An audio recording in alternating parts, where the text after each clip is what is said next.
Bonjour, bienvenue dans cette nouvelle édition d'Un Talent, une histoire.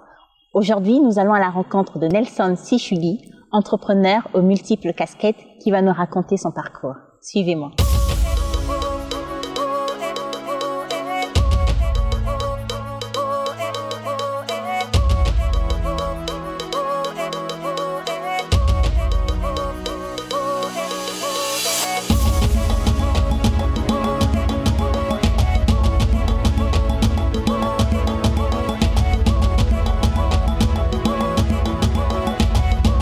Bonjour Nelson. Bonjour Vanessa. Merci de te joindre à nous pour cet échange.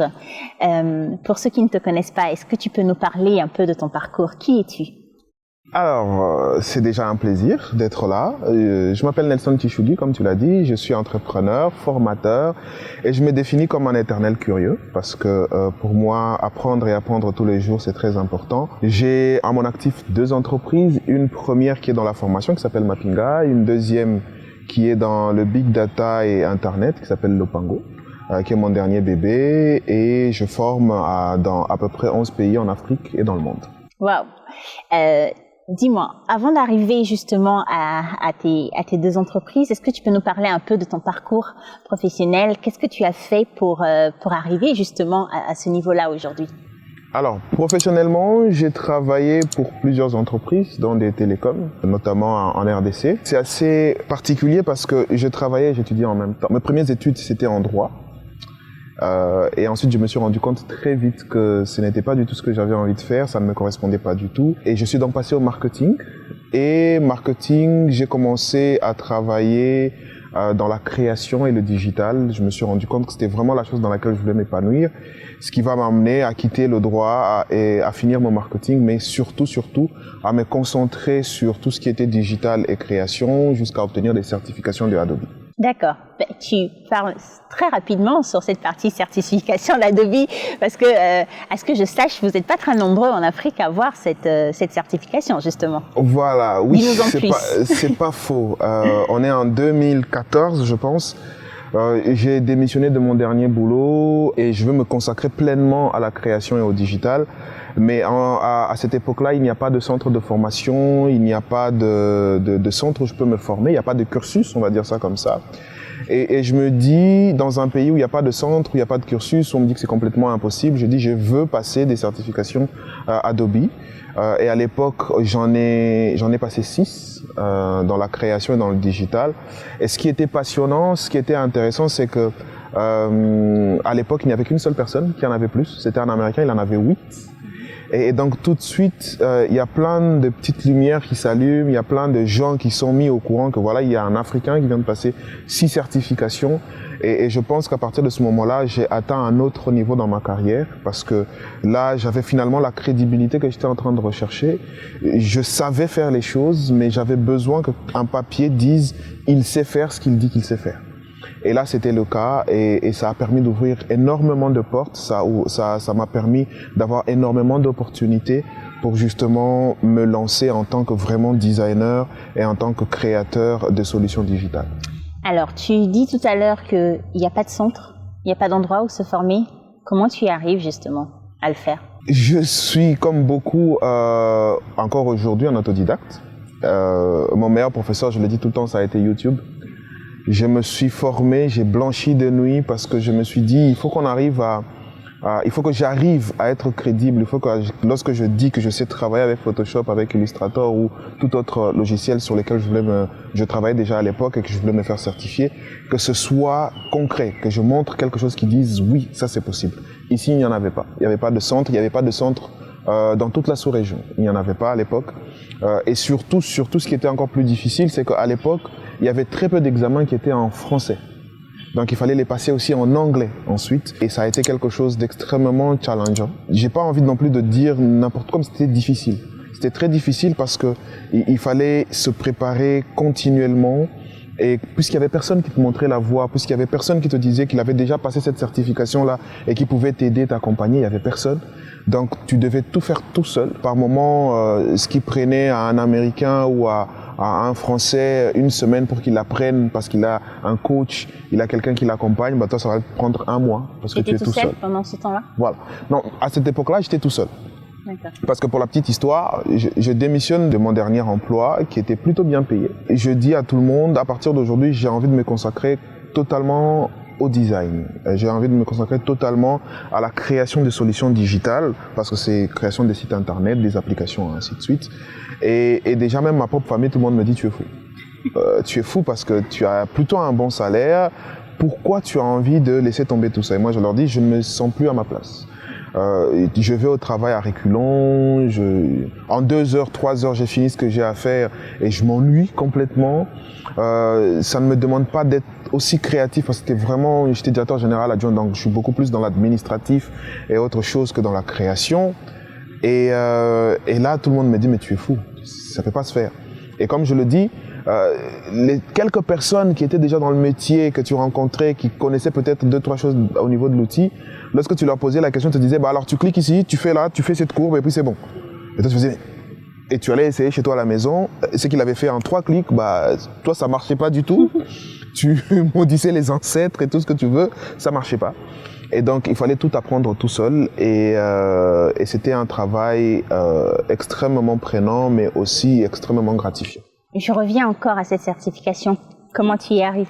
Alors, je me mets dans ma chambre, j'apprends, parce que déjà j'étais en train de travailler dans ce domaine-là, mais maintenant il fallait normer tout ça. Il fallait être dans les standards internationaux, connaître les termes, les fonctionnalités, avant de passer la certification, parce que c'était très important. Mais le problème, c'est que tu n'as pas de centre, tu n'as personne pour te guider, tu prends beaucoup de temps à le faire.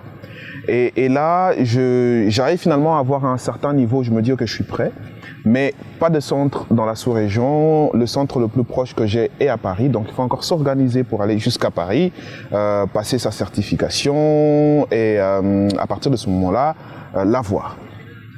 Et là où c'est intéressant, c'est que je me rappelle très bien, le matin où je suis arrivé à Porte d'Italie ou dans un centre, Pearson VUE, je dois passer les certifications, j'ai dit à la personne que je vais passer 6 certifications. Elle m'a regardé, elle fait, vous êtes sûr, vous voulez 6 du coup? Je lui ai dit oui, j'ai fait 6 du coup parce que j'ai pas de temps, voilà. Il me fait ok d'accord si vous voulez. Et à cette époque-là, il y avait un nouveau qui venait de sortir qui s'appelait Adobe Muse, qui servait à concevoir des maquettes et des sites internet. Et je commence par ça. Je me rappelle, je lui fais un 98, il me fait « Ah, c'est bien ça, c'est génial » et tout et tout. Et je lui dis « Ok, il va voir pour le reste ». Et je lui fais 100 pour le reste, ce qui était assez intéressant. Et tout de suite, il me propose un boulot. D'accord. Sur place. Il me dit « Écoutez… » Et là, on est où? On est à Paris. Il me dit « Écoutez, moi… » Là, tout de suite, je vous donne un poste, je vous paye la maison pendant 1 année, je vous donne un véhicule de service si vous voulez, mais vous restez là. Et je lui dis non, je suis pas intéressé. Mais comment ça? Votre prix sera le mien? J'ai jamais vu de points comme ça. Je lui fais non, je suis pas intéressé. Et je raconte la petite histoire lorsque je reviens à ma mère qui convoque toute la famille et qui fait mais le petit il est devenu fou, on lui propose un boulot en Europe et il veut rentrer. Et moi je me dis non mais c'est ici qu'il y a tout à construire, c'est pas là-bas, là-bas tout est déjà fait. Et moi je crois fermement et fortement que c'est en Afrique qu'il faut faire les choses. Bon, ma famille n'a jamais été d'accord avec moi jusqu'à un certain moment, mais voilà, ça s'est fait. Et donc je passe les 6 certifications. Et ça ouvre énormément de portes parce que finalement chez Adobe ils se disent on a un Africain, ce qui était plutôt rare, francophone, qui peut enseigner pour nous. Et là, comme je l'ai dit, c'est un autre niveau de ma carrière professionnelle que je vais atteindre parce que finalement, comme je parlais aussi anglais, puisque j'avais tout appris en anglais, je pouvais donner cours et en anglais et en français et ça, c'était juste génial. Quels ont été les moments les plus impactants de ta vie et de ta carrière? Les hauts que tu as traversés et surtout les bas? Pour le haut, je pense que j'en aurai encore et il y en a eu quand même certains qui étaient très bons. C'est la première, ça va être la fois où j'ai passé mes certifications. C'était intéressant de voir que dans le regard de quelqu'un, je ne pensais pas qu'en Afrique, on pouvait avoir quelqu'un qui pouvait faire ça. Et ça, c'était extrêmement gratifiant parce que c'était quand même pratiquement 2 ans de boulot que j'avais pris en train de travailler durement pour pouvoir passer ces certifications-là. Et ça m'a complètement boosté. Ensuite, la deuxième fois, ça va être où j'ai vraiment été à l'optimum, c'est la première fois où j'ai donné cours. parce que je suis arrivé dans la salle et c'était assez amusant. Les personnes m'ont regardé parce que c'était très jeune, très mince. Ils m'ont dit genre, ça doit être le petit informaticien qui est en train de brancher les appareils, qui vérifie que tout se passe bien.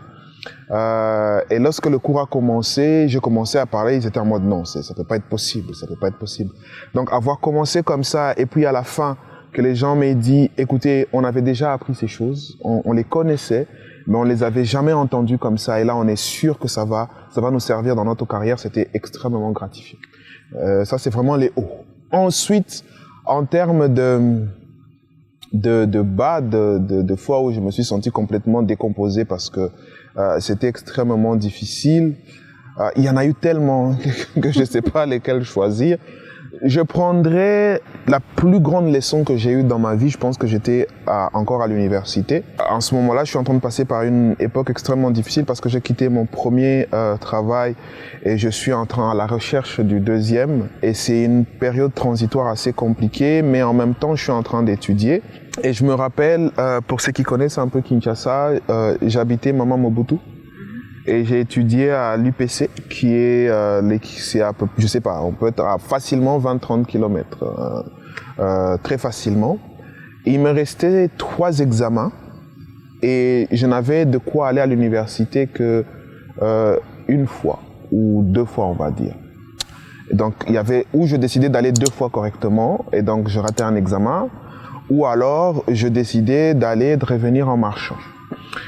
Et ce jour-là, je me rappelle, je suis allé pour le premier jour, je suis rentré. Il me restait donc de quoi aller une seule fois et revenir. Je me suis dit, ok, je vais aller, revenir à pied et ensuite repartir passer mon dernier examen. Le deuxième jour, donc, je suis allé passer mon examen, l'avant-dernier examen, et là, j'ai marché les 30 kilomètres. Pour la première fois, j'ai découvert certains muscles sur mon corps que j'ignorais complètement. Je savais pas que ces muscles-là existaient, tellement j'avais mal. Et le dernier jour de l'examen, je me rappelle, je suis allé à la faculté. Je commence mon examen, je réponds aux questions les plus difficiles. Mon professeur entre, il me connaissait. Il regarde ma feuille, il me dit, si tu as répondu à ces questions-là, je ne vois pas comment tu ne peux pas répondre aux autres.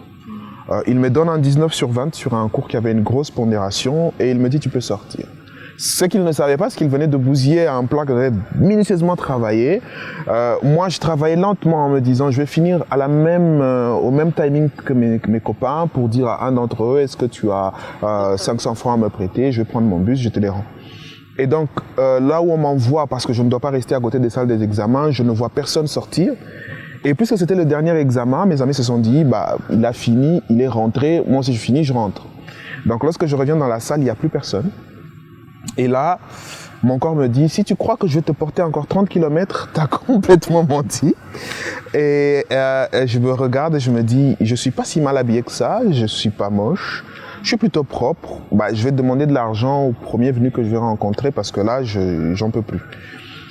Et de 16h à l'heure où on a fini l'examen à pratiquement 21h, j'ai marché, j'ai demandé de l'argent aux gens dans la rue et personne ne m'a donné un seul franc.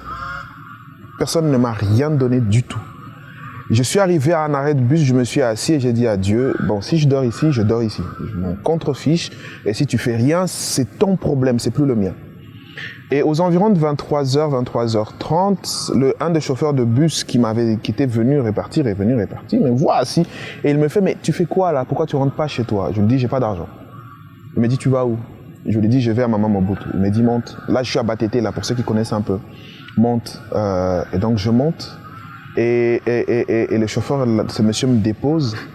Et là où c'est fort, lorsque je descends, il me voit tellement décomposé qu'il me dit, hé petit, courage. Ça n'arrive qu'aux humains.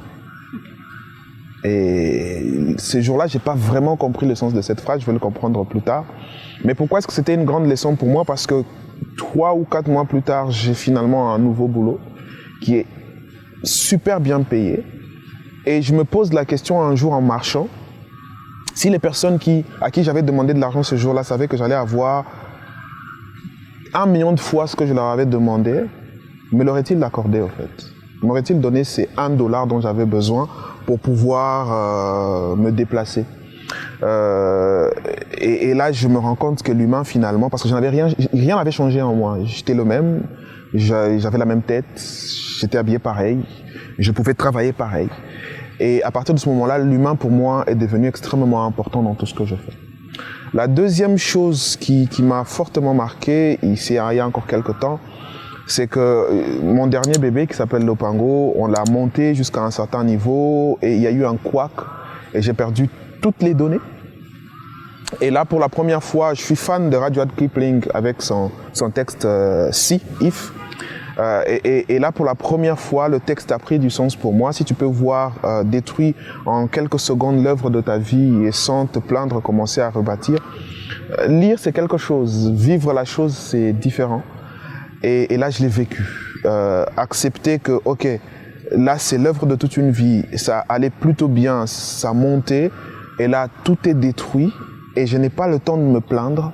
Je dois recommencer à construire. Et je dois recommencer à construire, si pas avec la même hargne, avec encore plus de hargne.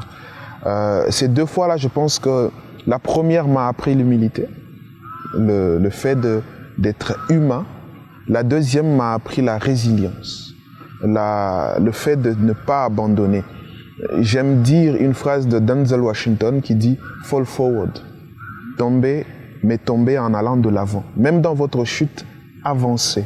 Et dans cette chute-là, j'ai dû apprendre à avancer. Ne pas tomber sur place et rester sur place, avancer même dans la chute. Une des histoires que tu m'as racontées sur toi qui m'a fortement marquée, c'est le début de ta carrière professionnelle. Tu es jeune, mais derrière toi, tu traînes une quinzaine d'années d'expérience déjà. Comment tu commences, Nelson? C'est une autre histoire assez intéressante. Parce que finalement, j'ai mon bac à 16 ans. Ayant perdu mon père très jeune, je me dis, je ne veux pas rester une charge pour ma mère. Je n'ai pas envie qu'elle paye et mes études et les études de mes frères. Il faut que j'arrive à l'aider. Je lui dis, écoute, j'en parle à 2-3 amis qui étaient déjà juristes à l'époque et qui me disent, il faut un jugement supplétif. J'ai dit, c'est quoi cette histoire? On dit, tu dois aller porter plainte contre toi-même et ainsi de suite pour devenir ce qu'on appelle un mineur émancipé, que tu puisses commencer à travailler. Et donc, voilà. Parce que je n'avais pas envie C'était déjà très compliqué à l'époque. Et je me dis que je vais devenir un mineur émancipé pour pouvoir commencer à travailler, pour payer mon université tout seul et pour aider ma mère à payer les études, à la vie au quotidien, ainsi de suite. Donc on le fait et j'ai mon premier boulot parce que la fois où je suis allé passer mon interview, le gars il me dit mais c'est juste génial, tu es la personne que je veux. Et puis il regarde ma date de naissance, il fait mais tu es mineur, je peux pas t'employer, c'est pas possible. Ce boulot c'était quoi? Alors ce boulot à l'époque, j'étais en charge de la vidéothèque, si on doit dire ça comme ça, la partie cinéma d'une chaîne de télévision à Kinshasa. Mon travail consistait à trouver des films qui devaient être intéressants, avec les plages horaires qui correspondaient, faire la bande-annonce et ensuite diffuser le film. Et je me rappelle la première fois où ils ont diffusé, c'était tellement fort parce qu'on a diffusé, je pense, Un homme d'exception avec Russell Crowe et les gens ont tellement aimé qu'ils ont commencé à appeler les standards lorsqu'ils l'ont coupé pour mettre autre chose. Mais vous êtes fous, comment est-ce que ça un film comme celui-là? Et donc j'arrive le lendemain au bureau, mon directeur de programme me fait mais t'es fou, où est-ce que tu allais trouver ce film?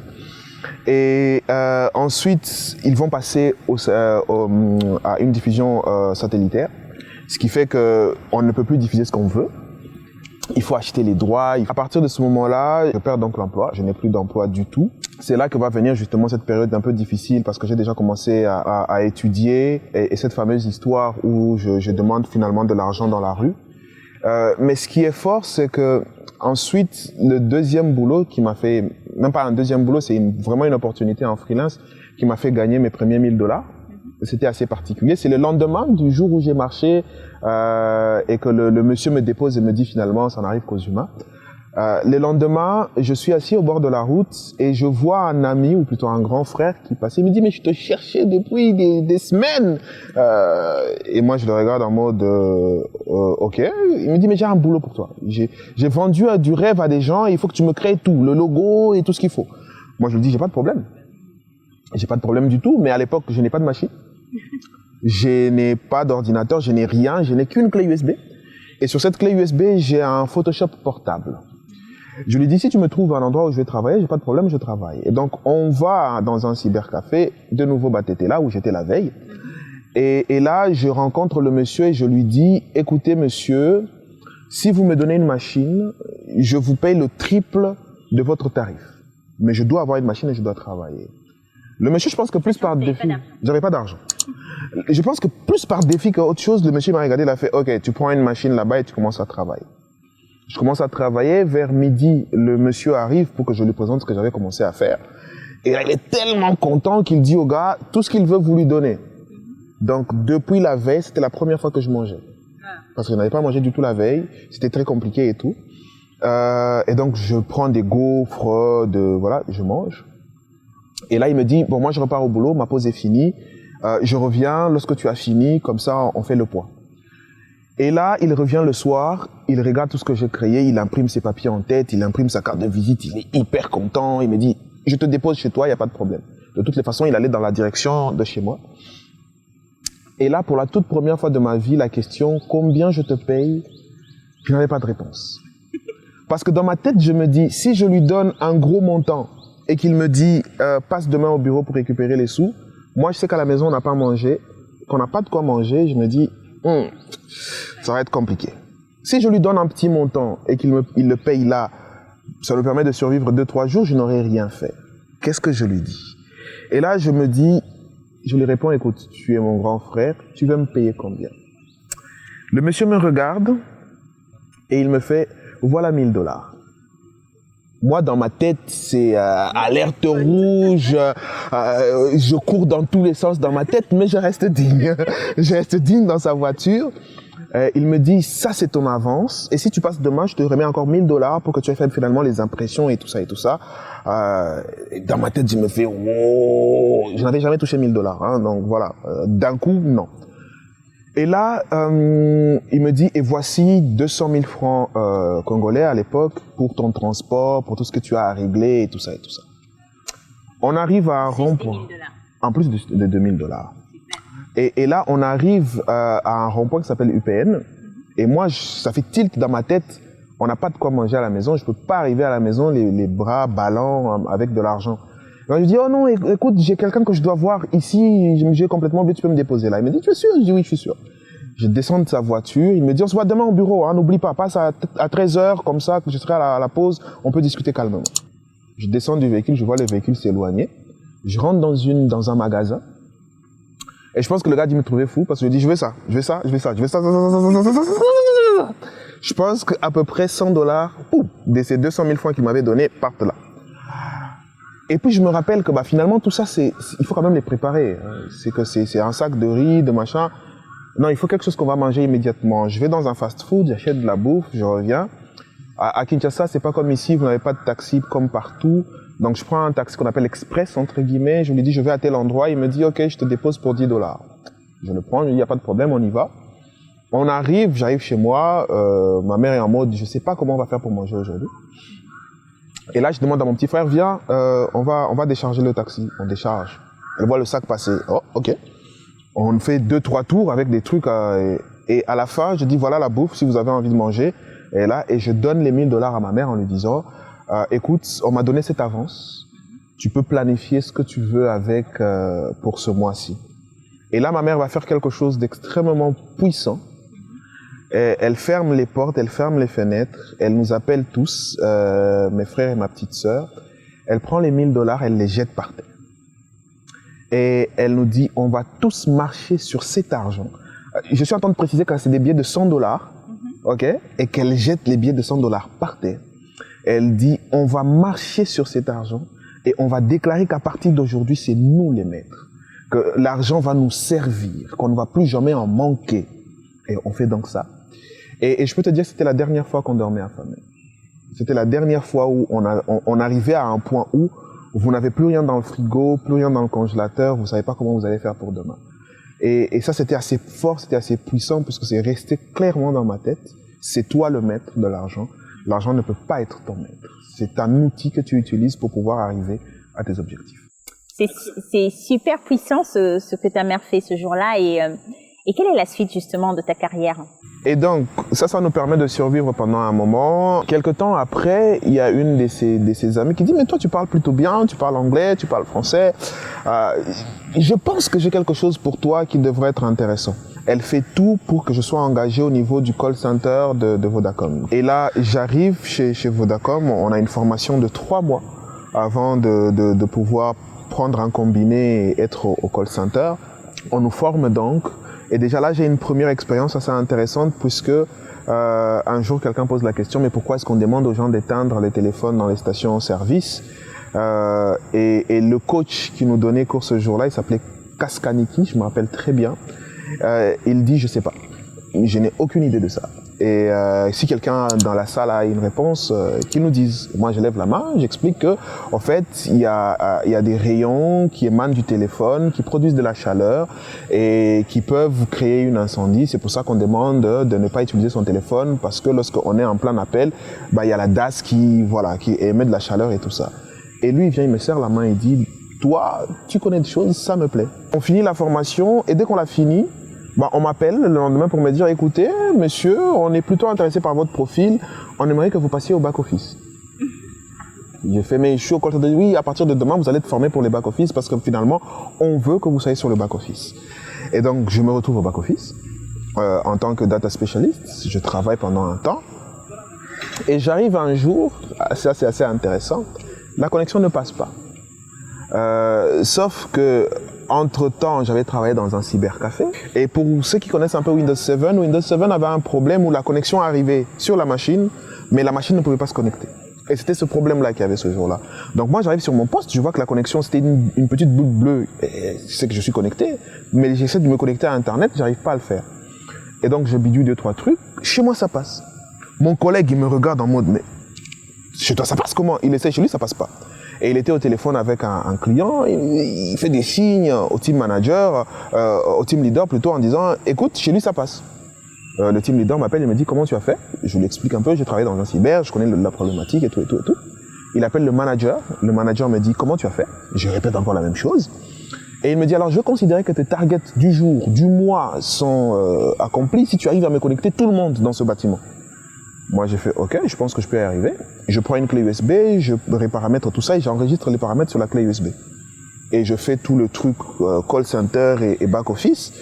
Ce que je ne savais pas, c'est que ce jour-là, il y avait quelqu'un du marketing qui était dans un coin et qui demande à mon manager, mais c'est qui celui-là?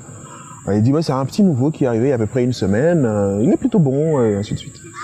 Je rentre chez moi, j'arrive, je vois le numéro m'appeler, le numéro de Vodacom, qui était le 111. Il m'appelle en me disant, monsieur, à partir de demain, est-ce que vous serez intéressé d'être au marketing? J'ai fait, oui, mais qu'est-ce que je vais faire? On m'explique un peu, oui, on a besoin de quelqu'un qui maîtrise la technologie et qui pourrait travailler avec les public phones.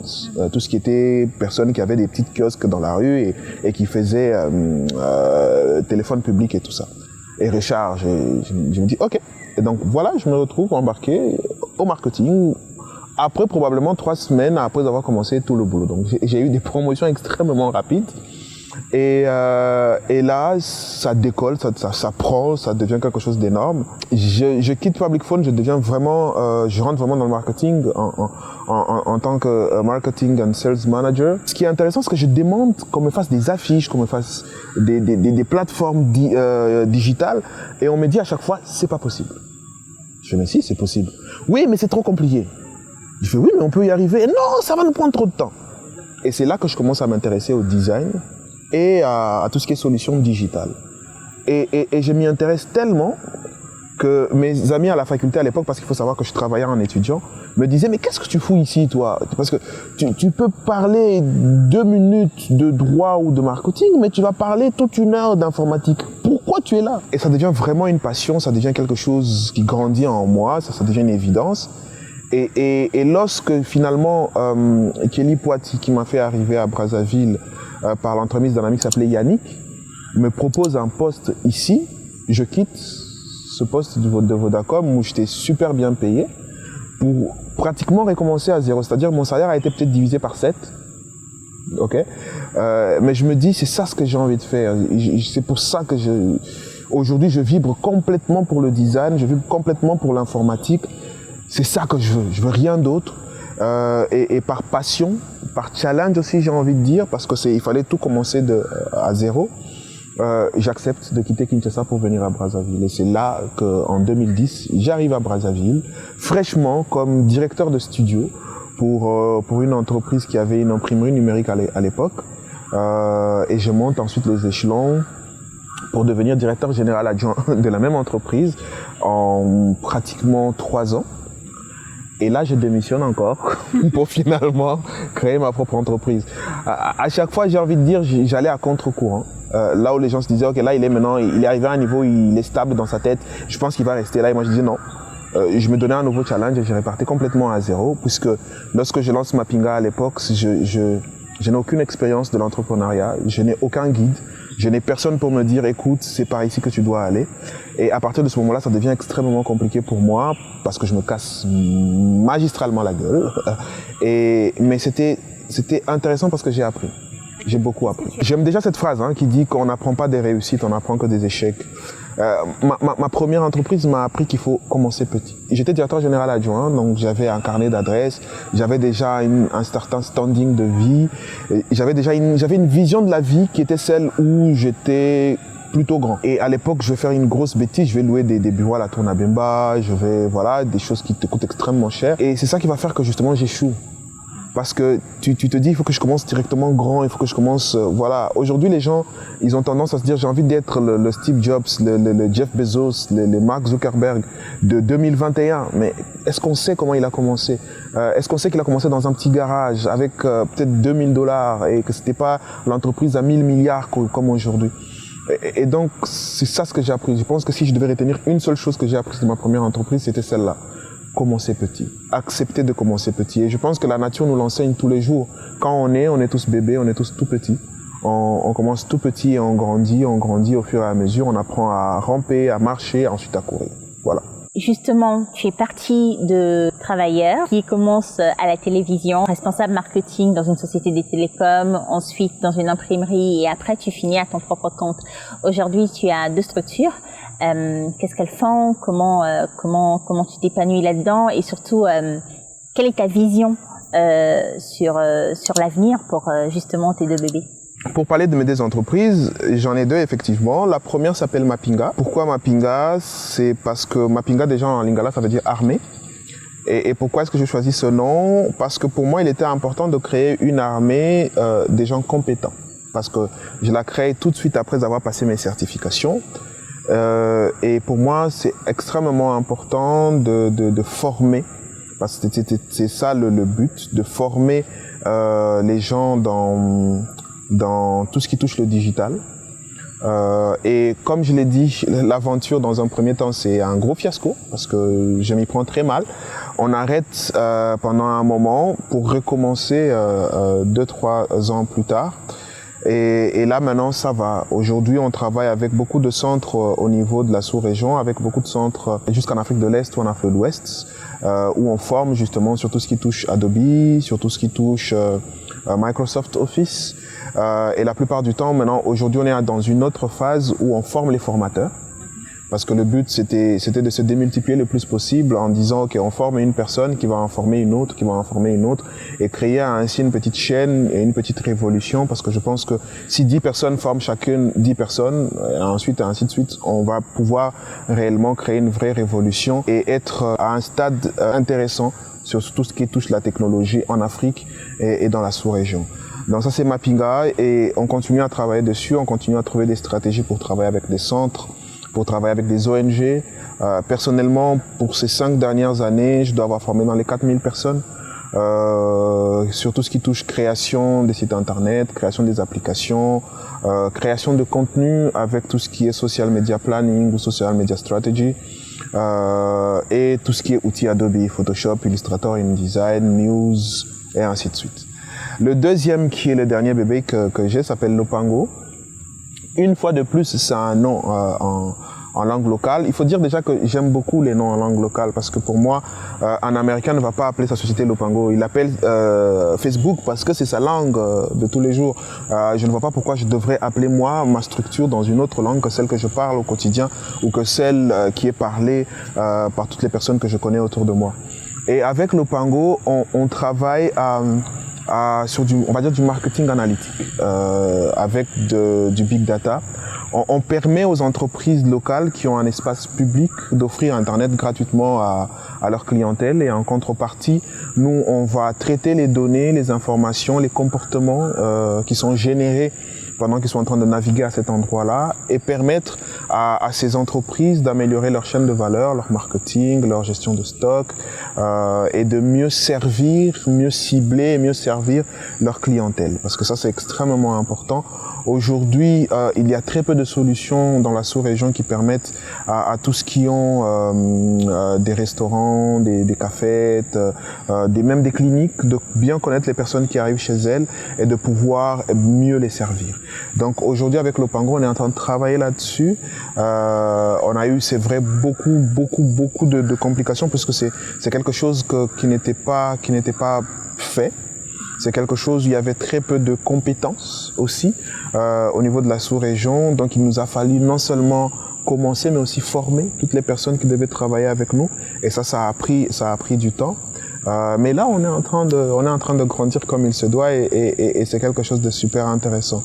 C'est super intéressant parce que c'est très challengeant en même temps, hein. Comme je le disais, voir près d'une année et demie de travail complètement s'écrouler et se dire qu'on va quand même recommencer. On n'a pas le temps de pleurer, on n'a pas le temps de se plaindre, on doit redémarrer tout de suite, puisqu'on a déjà des clients qui sont en train de nous attendre. C'était un challenge assez intéressant. Aujourd'hui, on espère que on va encore grandir un peu plus. Est-ce que tu peux nous parler justement des livres qui t'ont marqué et pourquoi? Les livres qui m'ont les plus marqué, j'essaie en tout cas de lire beaucoup, j'essaie d'avoir un livre par semaine, mais il y a 2 livres qui m'ont vraiment marqué. Le premier, c'est Le Comte de Monte Cristo, d'Alexandre Dumas. Et ce livre me marque pour la résilience de Dantès. C'est-à-dire qu'il a un niveau de résilience qui fait qu'on l'arrête injustement. Il voit sa fiancée complètement l'abandonner. On le met dans une prison de criminels, mais gros criminels. Et il doit trouver la force de survivre là-bas, la force d'aider son prochain, jusqu'à ce que son prochain va lui dire, voilà, il y a un trésor qui est quelque part. La force de faire le mort, de nager, de retrouver ce trésor-là, et ensuite de revenir dans la société. On va laisser toute la partie vengeance et tout ça, toute cette partie noire, mais cette résilience-là, c'est puissant. Et je pense que c'est un des livres que j'ai le plus lu et relu. Le deuxième, c'est un livre qui s'appelle Épiphanie, de Sir Ken Robinson, qui parle de la découverte du talent que l'on peut avoir. La découverte de soi, du talent que l'on a et que l'on peut exprimer, qui ferait que l'on se développe dans la société, mais aussi de comment on peut faire pour que l'école finalement soit justement ces milieux-là où les talents vont éclore.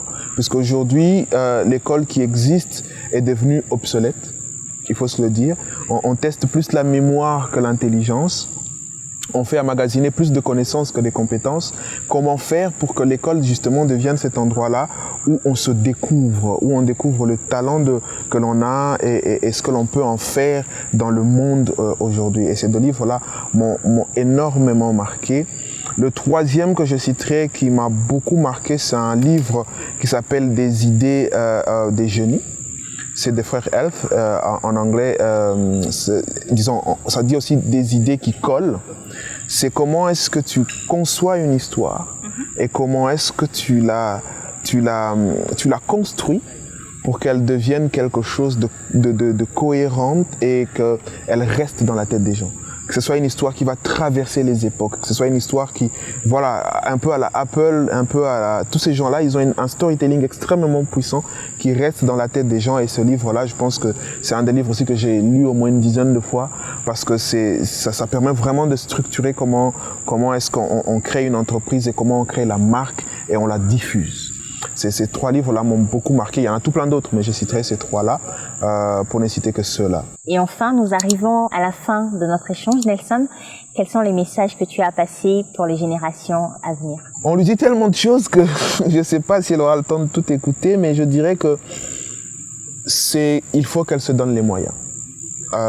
Il faut qu'elle ait la volonté de changer les choses. On peut dire tout ce que l'on veut, que on est capable, que l'on peut le faire, qu'on a les compétences, que la jeunesse africaine elle est qualifiée, tout ce que l'on veut. Si la jeunesse n'a pas la volonté de faire bouger les lignes, ça ne servira à rien. Et donc je pense que la première chose et la plus importante, ça va être de croire en soi. De croire en soi et d'avoir la volonté de bouger les lignes. De se dire on est capable, il n'y a absolument rien que l'on ne puisse faire. Ça va être extrêmement important. Aujourd'hui, on est en train de dire partout que la jeunesse africaine, c'est un atout.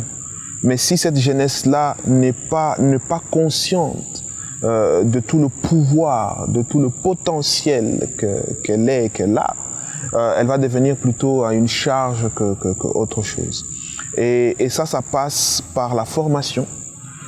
Et ici, je vais insister plutôt sur la qualité de la formation parce que on forme encore aujourd'hui sur des concepts et des connaissances qui sont devenus complètement obsolètes. Et aujourd'hui, c'est la qualité, c'est cette qualité-là. Il faut que le jeune Africain qui est à Brazzaville, qui est à Oando, qui est à Libreville, qui est à Abidjan, ait la même formation, alors la même qualité de formation que celui qui est à New York, celui qui est à Paris, celui qui est à Sydney. Et là, on devient compétitif. Là, on peut se dire que tout ce qu'il y a comme gap, tout ce qu'il y a comme problème, on est capable de le prendre à bras le corps et de pouvoir changer notre propre destinée. Quant à vous, je vous remercie de nous avoir suivis et de nous avoir accompagnés tout au long du parcours de Nelson et je vous dis à très bientôt pour la prochaine édition d'Un talent, une histoire.